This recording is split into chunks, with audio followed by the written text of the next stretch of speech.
2024 లేదా 25లో డిగ్రీ లేదా బీటెక్ చదివారా? సాఫ్ట్‌వేర్ జాబ్ కోసం ఎదురు చూస్తున్నారా? అయితే కోడ్ జ్ఞాన్ 100 డేస్ కోర్సులో చేరండి, జాబ్ సాధించండి. మన ఇంట్లో గ్యాస్ బండ రూపంలోనే ఒక బాంబు ఉందనుకుంటున్నారు కదా? కాదు, ఏసీ రూపంలో, అలాగే రిఫ్రిజిరేటర్ రూపంలో, ఈ రెండు కూడా బాంబులే.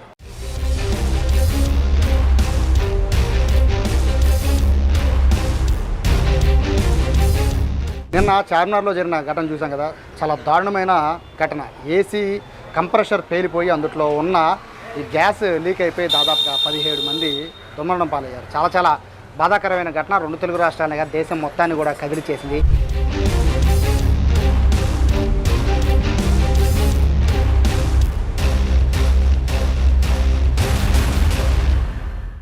ఇప్పుడు ఏసీ అంటే అందరూ భయపడిపోయే పరిస్థితి ఉంది. నిజంగా ఏసీ వల్ల ఇంత ప్రమాదం జరిగిందా అనేది అందరూ కూడా ఆశ్చర్యపోతున్నారు. ప్రస్తుతం నేను ఇప్పుడు విజయవాడ విజయ టాకీస్ దగ్గర ఉన్న ప్రస్తుతం విజయవాడ ఏసీ టెక్నీషియన్స్ అసోసియేషన్కి సంబంధించిన షాప్లో ఉన్నాను. అయితే దివాకర్ గారు ఉన్నారు, ఆయన ప్రెసిడెంట్ అసోసియేషన్ మొత్తానికి. ఏసీ టెక్నీషియన్స్ అంతా కూడా వీళ్ళ దగ్గర ఉంటారు. సో ఏసీ ఎలా లీక్ అయ్యింది, ఏసీ లీక్ అవ్వకుండా ఏం చేయాలి, ఇటువంటివన్నీ కూడా వీళ్ళు రెగ్యులర్గా కస్టమర్స్కి చెప్తూ ఉంటారు. కానీ ఇట్లా ఘటనలో జరుగుతాయని కూడా వీళ్ళు కూడా ఊహించుంటారు. సార్ నమస్తే. మీరు ఎన్ని జాగ్రత్తలు చెప్పినా కూడా మీరు ఏసీ బిగించే ముందు చెప్తారు, బాగు చేసే ముందు చెప్తూ ఉంటారు. కానీ నిన్న చార్మినార్ దగ్గర జరిగిన ఘటన చాలా దారుణం. సో దానికి ప్రధాన కారణం ఏసీ కంప్రెషర్ పేలిపోవడం, గ్యాస్ లీక్ అవ్వడం అంటున్నారు. అవునండి, గ్యాస్ అనేది రకరకాలైన లీకేజెస్ ప్రాబ్లం ఉంటాయండి. ఇక్కడ ఫస్ట్ లీక్ ప్రాబ్లం ఏంటంటే సర్వీస్ ప్రాబ్లం. ఫస్ట్ ప్రాపర్గా సర్వీస్ చేయించుకోకపోవడం వల్ల ఖచ్చితంగా గ్యాస్ లీకేజ్ అనేవి అవుతాయి. అవి నేను మీకు ప్రాక్టికల్గా చూపిస్తాను, అసలు ఎక్కడ లీక్ అవుతాయి అంటే మీకు విజువలైజేషన్లో చూపిస్తాను. అయితే ఎందుకు లీక్ అవుతాయి అంటే అక్కడ రస్ట్ పట్టేస్తాయి. మన సర్వీస్ ప్రాపర్గా చేయించుకోకపోతే రస్ట్ పట్టేస్తాయి. ఆ రస్ట్ పట్టేసినప్పుడు మీకు ఇక్కడ ఒకసారి రండి, ఇక రస్ట్ ఈ రింగ్స్లో పట్టేస్తాయి. పట్టినప్పుడు మనకి ఈ రింగ్స్ అనమాట, ఇవి ఏసీకి వచ్చే రింగ్స్. ఇది కాయిల్, ఇది కాపర్ రింగ్స్. ఇక్కడ ఏమవుతుందంటే సర్వీస్ ప్రాపర్గా సర్వీస్ లేకపోవడం వల్ల ఇక్కడ ఏమవుతుందంటే మొత్తం స్కేల్ ఫామ్ అయిపోయి, ఈ స్కేల్ అనేది ఇక్కడ ఉన్నదంతా ఆటోమేటిక్గా దీన్ని తినేస్తుంది. ఈ కాపర్ని తినేయడం వల్ల ఇక్కడ హోల్ పడిపోతుంది. ఈ హోల్ పడిపోవడం వల్ల ఆటోమేటిక్గా ఎయిర్ అనేది లోపలికి వెళ్ళిపోతుంది. వెళ్ళిపోవడం వల్ల ఎయిర్ లోపలికి వెళ్తే ఆటోమేటిక్గా లోపల ఉన్న కంప్రెసర్లో ఆయిల్ కూడా మిక్స్ అయి ఉంటుంది. ఆయిల్ మిక్స్ అవ్వడం వల్ల ఏమవుతుందంటే ఆటోమేటిక్గా మనకి ఎప్పుడైనా సరే ఆయిల్ లోపల కంప్రెసర్లో రొటేట్ అవుతున్నప్పుడు ఆయిల్ ప్లస్ మన ఆక్సిజన్ రెండు మిక్స్ అయితే ఆటోమేటిక్ ఫైర్ అనేది జనరేట్ అయిపోతుంది. అది ఫుల్ కంప్రెస్ అయినప్పుడు ఆటోమేటిక్ ఫైర్ అనేది జనరేట్ అవుతుంది. ఆ విధంగా ఏసీలు అనేవి బ్లాస్ట్ అవుతాయి. ప్లస్ అదిగాక ఇప్పుడు ఏమైందంటే పాత రోజుల్లో మనకి ఏసీలు చాలా తక్కువ, బ్లాస్టింగ్స్ అనేవి మనం చాలా తక్కువ చూసాం. ఇప్పుడు ఈ మధ్య కాలంలోనే బాగా ఎక్కువ చూస్తున్నాం. అదిగాక ఏంటంటే మనం ఇప్పుడు మేము పెట్రోలియం గ్యాసెస్ అంటున్నాము, 32 కానీ 410 గ్యాసెస్ కానీ మరి తర్వాత 22 గ్యాసెస్ కానీ మనకేమవుతుందంటే బాగా ఈ ఫైర్ వస్తుంది ఇందులోంచి. మీకు ఈ 32 గ్యాసెస్లో మనం సరైన సేఫ్టీ ప్రికాషన్స్ టెక్నీషియన్స్ కానీ కస్టమర్స్ కానీ ఎలక్ట్గా లేకపోతే దీనివల్ల చాలా ప్రమాదం ఉంది. దీన్ని పేలవడం వల్ల ఇమీడియట్లీగా మనకేమవుతుందంటే దీన్ని పేలవడం వల్ల ఆటోమేటిక్ బ్రీతింగ్ లెవెల్స్ అనేవి పూర్తిగా పడిపోవడంతో ఇమీడియట్లీగా మనం స్పాట్లో డెడ్ అయిపోవడం జరిగింది. నిన్న జరిగిన సంఘటన కూడా అది ఎలక్ట్రికల్ ఫైర్ యాక్సిడెంట్ ప్లస్ ఇది వుడ్ వర్క్ మీద ఉండటం. ఇప్పుడు ఏసీ దాన్ని మెల్ట్ అయిపోవడంతో గ్యాస్ అనేది బయటికి రావడం జరిగింది. బయటికి రావడం వల్ల ఆటోమేటిక్గా అది పిల్లలు పడుకున్నట్టే చనిపోవడం జరిగింది. ఎందుకంటే వాళ్ళకి అన్కాన్షియస్లో ఉంటారు, పిల్లలంతా పడుకొని ఉంటారు. నిద్రలో ఉన్నప్పుడు ఆ మత్తులోంచి లెగిసి వెళ్ళాలన్న స్పృహ పిల్లలకి ఏముంటుంది, ఎవరికీ ఉండదు, పెద్దవాళ్ళకి ఎవరికీ ఉండదు. ఆటోమేటిక్గా ఆ నిద్రలోనే వాళ్ళు పాపం. అంటే మీరు చెప్తున్న ప్రకారం కాయిల్స్ అనేవి అవి డ్యామేజ్ అయితే కానీ లేదా వాటిలో ఏమన్నా సరిగా క్లీన్ చేయకపోతే లీకేజెస్ అంటున్నారు. గ్యాస్ కి ఎంత పవర్ ఉంటుందా? అంటే అందరూ కూడా ఏసీలో గ్యాస్ అయిపోయింది, జాగ్రత్త చూసుకోమని చెప్తారు. ఫస్ట్ మీ టెక్నీషియన్స్ కూడా వస్తూ ఉంటారు, గ్యాస్ లీకేజ్ గురించి చెప్తూ ఉంటారు. అయినా కూడా ఎలా గ్యాస్ లీక్ అవుతుంది? ఇక్కడ గ్యాస్ లీక్ అవడం అనేది ఏమవుతుందంటే సార్, అయినా ఏమో లీక్ అనేది మాత్రం 100% ఈ కాయిల్స్ లోనే లీక్ అవ్వాలండి. లేదంటే మాత్రం అసలు ఎక్కడ లీక్ అవ్వదు, 100% లీక్ అవ్వదు. కాయిల్సే మెయిన్, కాయిల్లో నుంచి లీక్ అవుతుంది. ప్రాపర్గా వీళ్ళు కనుక సర్వీస్ కనుక చేయకపోతే, ఇప్పుడు వచ్చే కొన్ని కంపెనీస్ ఉన్నాయి, అంటే వేరే కంపెనీల గురించి ప్రస్తావన చేయలే కానీ కొంతమంది టెక్నీషియన్స్ ఏం చేస్తారంటే కెమికల్ వాషెస్ అని ఆయన చేంజ్ చేసుకుంటూ ఉంటారు. కెమికల్ ఏమవుతుంది, పూర్తిగా పర్ఫెక్ట్ సర్వీస్ చేయకపోతే కెమికల్ లేయర్ ఫామ్ అయిపోతుంది. కెమికల్ కొట్టిన తర్వాత వాటర్ సర్వీస్ అనేది పర్ఫెక్ట్గా చేయాలి. అది చేయకపోతే ఎంతో కొంత లోపల ఇంజెక్ట్ అయ్యి ఉండిపోతుంది. ఆ ఇంజెక్ట్ అయ్యి ఉన్నది ఆటోమేటిక్ పైపులను తినేయడం, అది గ్యాస్ బయటికి రావడం, ఆటోమేటిక్ తెలియక కస్టమర్ ఆన్ చేయడం, అది బ్లాస్ట్ అవ్వడం అనేది జరుగుతుంది. మెయిన్ బ్లాస్టింగ్ అయితే కనుక సర్వీస్ ప్రాపర్ సర్వీస్ లేకపోతే అంటే మనకేంటంటే ప్రాపర్ టెక్నీషియన్స్ 100% వర్త్ఫుల్ టెక్నీషియన్స్తోనే మన కస్టమర్లు సర్వీస్ చేయించుకుంటే మంచిది అనేది నా ఉద్దేశం. సీనియర్ టెక్నీషియన్స్ అంటే ఇక్కడ లీకేజ్ అనేది ప్రధాన అంశం సార్. గ్యాస్ అయిపోయిందో లీక్ అవుతుందో అనేది ఎలా గ్రహించాలి? అంటే ఇప్పుడు పిల్లలు లేదా ఇంట్లో పెద్దవాళ్ళు ఏసీ ఆన్ చేస్తారు, కూలింగ్ వస్తుంది, బట్ వాళ్ళు తెలుస్తుంది, బట్ అందులో ఎలా తెలుస్తుంది లీక్ అవుతున్నట్టు ఎలా తెలుస్తుంది? అసలు ఒకటండి, లీక్ అయితే మాత్రం అసలు మనకి ఏమీ తెలియదు. కూలింగ్ రాకపోతే ఆటోమేటిక్గా ఇంకేమవుతుందంటే కంప్రెసర్ బయట ఆన్ అవుతా లోపల కూలింగ్ రావట్లేదంటే ఏసీ గ్యాస్ లీక్ అయింది అని అర్థం.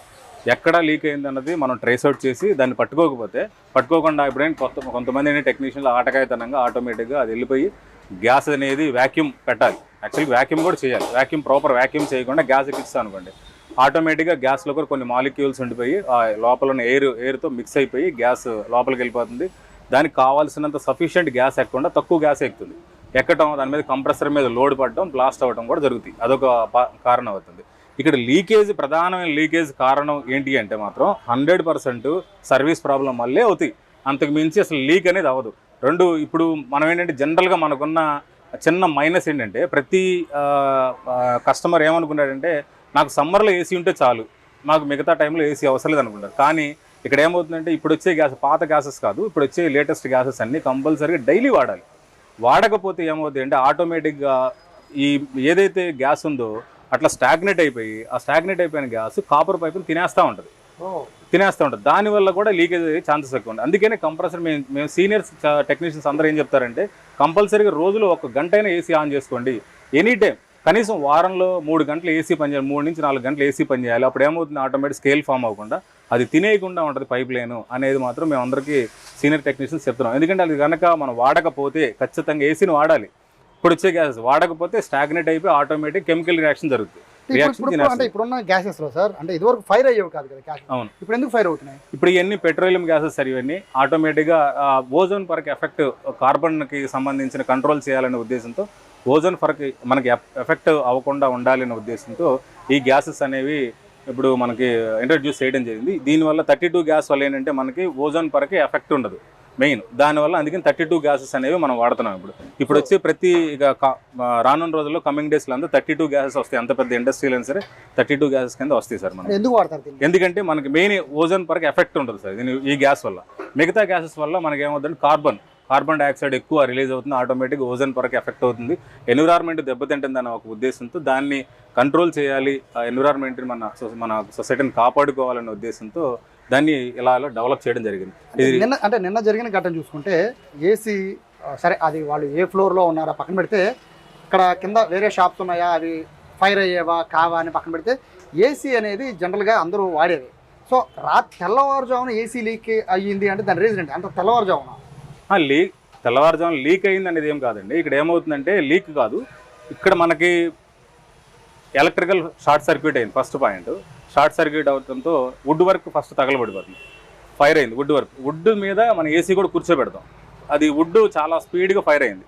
ఫైర్ అవడంతో మన వుడ్ మీద ఉన్న ఏసీ కూడా ఫైర్ అయిపోయింది, మెల్ట్ అవడం, దానిలో ఉన్న కాపర్లో ఉన్న గ్యాసెస్ కూడా బయటికి రావడం, అక్కడున్న పొగ కార్బన్ డైఆక్సైడ్తో పాటు మన ఈ గ్యాస్ కూడా మిక్స్ అయిపోవడంతో పూర్తిగా ఇంకా పాయిజనస్ పెరిగిపోవడం, పిల్లలు తప్పించుకోలేకుండా ఉండే పరిస్థితిలో నిద్ర స్థితిలో ఉండడం వల్ల ఇంకా ఆటోమేటిక్గా అంత జన నష్టం అయితే బాగా జరిగింది. అది మరి చాలా కష్టం, పీల్చకూడదు సార్. మన పాయిజన్తో సమానమే సార్, ఈక్వల్ టు పాయిజన్ సమానం సార్. అంటే ఇప్పుడు మనకి చాలా చెన్నైలో కానీ తర్వాత మనకి చాలా కొన్ని మెయిన్ మెట్రోపాలిటన్ సిటీస్లో కొన్ని ఫ్రిడ్జ్లు కూడా పేలిపోయి చనిపోయిన ఘటనలు కూడా మన దృష్టికి వచ్చినాయి. చాలా జాగ్రత్తగా మనం మెయింటైన్ చేయాలి. ఏదో ఆటకాయతనంగా ఫ్రిడ్జ్ల దగ్గర ఉండకూడదు, చాలా కేర్ఫుల్గా ఉండాలి. ఇప్పుడు చాలామంది ఏంటంటే ఫ్రిడ్జ్ల్లో చాంబర్లు ఐస్ పట్టే కానీ చాకులతో పొడి చేస్తూ ఉంటారు. అది కూడా చాలా రాంగ్, అది చాలా జాగ్రత్తగా ఉండాలి. అలాంటి పనులు చేయకూడదు. డీఫ్రాస్ట్ బటన్లు ఉంటే ఆ డీఫ్రాస్ట్ బటన్ నొక్కుంటే మొత్తం ఐస్ అంతా కరిగిపోతుంది. లేదంటే కనుక ఒక టెక్నీషియన్ పిలిచి వాడు 500 ఇస్తే వాడే సర్వీస్ ఛార్జ్ చేసి వెళ్ళిపోతాడు. ఆ 500 ఇవ్వడం దేనికని కస్టమర్ ఏం చేస్తాడంటే ఐసే కదా మనం పొడి చేస్తూ వచ్చేస్తుందని చెప్పి అదొక ఫన్నీగా అనుకొని దాన్ని పొడి చేస్తారు. దానివల్ల చాలా డేంజరస్ అవుతుంది. సమ్మర్లో జరుగుతున్న యాక్సిడెంట్స్లో ఈ యాక్సిడెంట్ కూడా మోస్ట్లీ ఈ ఫైర్ ఎక్కువ అండి. చాలా ఏళ్లలో. సో ఇక్కడ మ్యాటర్ అంటే ప్రజలు ఎలా గమనించాలి అంటే మీరు చెప్పినట్టుగా సమ్మర్లో మాత్రం ఏసీ వాడుతూ ఉంటారు. అవును. సో అంటే ఒక జనవరి నుంచి ఫిబ్రవరి నుంచి చలికాలం కాబట్టి ఏసీని అట్లా వదిలేసి సమ్మర్లో ఆన్ చేస్తే కూలింగ్ ఎక్కువ ఉంటుంది అనే ఫీలింగ్ ఉంటారు. సో ఎప్పుడెప్పుడు సర్వీస్ చేయించుకోవాలి, ఎలాంటి పరిస్థితుల్లో సర్వీస్ చాలా మంది తెలియదు సార్ ఒకటండి, ఇప్పుడు మనం సర్వీస్ అనేది రెగ్యులర్గా వాడే లెక్క అయితే ఎవ్రీ 3 monthsకి ఒకసారి కంపల్సరీ సర్వీస్ చేయించాల్సిందే. కస్టమర్ ఏమనుకుంటున్నాడంటే 1000 రూపాయలు వాళ్ళకి ఎందుకు ఇవ్వాలి, మనం వాడింది తక్కువే కదా అనే వాళ్ళే బ్రష్ పెట్టి క్లీన్ చేసుకుంటూ ఉంటారు. చాలామంది బ్రష్ పెట్టి క్లీన్ చేస్తారు. అది చాలా రాంగ్. అది ఎందుకంటే ఇంటర్నల్గా మనకి పూర్తిగా క్లీన్ అవ్వకుండా పైన మీ కంటికి కనపడేలాగా ఏదో బ్రష్ పెట్టి క్లీన్ చేసుకుంటే ఇన్సైడ్ ఉన్న లోపల ఉన్నదంతా నాచ్ అంతా ఎక్కడికి పోతుంది, అది అలాగే ఉండిపోతుంది. అప్పుడు ఎయిర్ అంటే సఫిషియెంట్ ఎయిర్ కాయిల్లో నుంచి మీకు సక్ చేసుకొని బయటికి త్రో చేస్తేనే చిల్నెస్ బాగా వస్తుంది.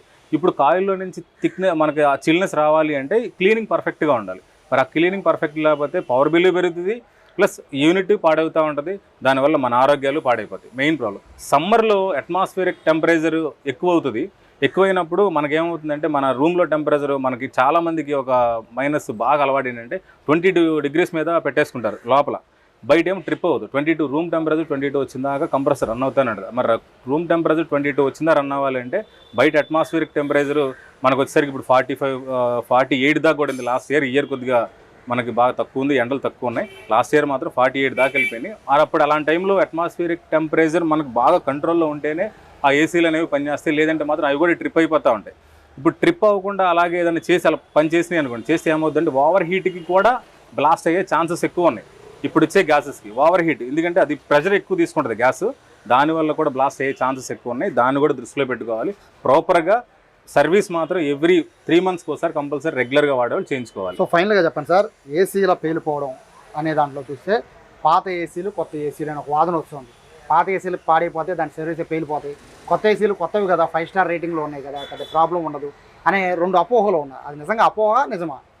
లేదండి, అపోహ అని కాదులే. కానీ ఇక్కడ ఏమవుతుందంటే ఏ ఏసీ అయినా ఫంక్షనింగ్ ఒకటేనండి. పాత ఏసీ లేదు, కొత్త ఏసీ, ఫంక్షనింగ్ అంతా ఒకటే.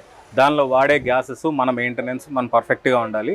నేను ఫస్ట్ చెప్పేది ఏంటంటే కస్టమరు ప్రాపర్ టెక్నీషియన్ దగ్గర మీరు సర్వీస్ చేయించుకోకపోతే ఎవరో తెలిసిన వాళ్ళు వీళ్ళు తక్కువ చేస్తారు, వాళ్ళు తక్కువ చేస్తారు అని చేయించుకుంటే మాత్రం 100% ఇలాంటి సిచ్యువేషన్స్ ఎదురవుతాయి. ప్రాపర్గా సర్వీస్ చేయించుకోండి. ఒక సీనియర్ టెక్నీషియన్ గైడ్లైన్స్ తీసుకొని చేయించడం వల్ల దానివల్ల చాలా మనకు ఉపయోగం.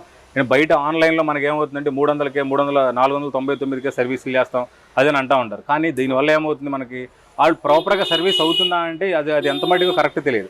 ఇక్కడ మేమేమవుతుంది ఫుల్ ఫ్లెడ్జ్డ్గా ఒక ఏసీ తప్ప ఇంకొకటి ఏమి చేయం. మేము మా షాపుల్లో ఒక ఎయిర్ కండిషనింగ్కి సంబంధించి రిఫ్రిజిరేషన్ సెక్టర్కి సంబంధించి మాత్రమే చేస్తాం. దీనివల్ల ఏమవుతుంది, మా ఫోకస్ అంతా దాని మీదే ఉంటుంది. దానివల్ల మీకేమవుతుందంటే ఎక్కడ ఏ ప్రాబ్లం వస్తుందన్నా సరే ఇమీడియట్లీ కస్టమర్కి మేము ఫార్వర్డ్ చేయడం, దాన్ని ఆ కాస్ట్ కటింగ్ అనేది వాళ్ళకి తగ్గుతుంది. ప్లస్ 2 సర్వీస్ కూడా ప్రాపర్గా అవుతుంది. అది మెయిన్.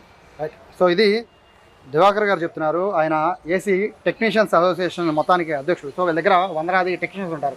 వాళ్ళందరూ చెప్తున్న కంప్లైంట్ ఏంటి అంటే ఏసీ సంబంధించిన సర్వీస్ విషయంలోనే ప్రజలు చేస్తున్న నిర్లక్ష్యం. ఆ నిర్లక్ష్యం వల్లే ఇటువంటి గ్యాస్ లీకేజీలు కానీ కంప్రెషర్ పేలిపోవడం లాంటివి జరుగుతున్నాయి అన్నారు. ఖచ్చితంగా క్రమం తప్పకుండా పాత ఏసీనా కొత్త ఏసీనా అని పక్కన పెడితే క్రమం తప్పకుండా ఏసీలని కనుక మనం సర్వీసింగ్ చేస్తూ ఉంటే ప్రమాదాలు నివారించవచ్చు అని చెప్తున్నారు. నిన్న జరిగిన ఘటనలో అయితే 17 మంది చనిపోవడానికి ప్రధాన కారణం ఏసీకి ఉపయోగించే కంప్రెషర్లో నింపే ఈ గ్యాస్. సో వీటిని దృష్టిలో పెట్టుకొని సమ్మర్ కదా అని లైట్ తీసుకోకుండా ఖచ్చితంగా ఏసీ సర్వీస్ మీద ప్రజలంతా దృష్టి పెట్టాలని చెప్పి సుమన్ టీవీ కోరుకుంటుంది. కెమెరా పర్సన్ కృష్ణతో సాయి, సుమన్ టీవీ, విజయవాడ.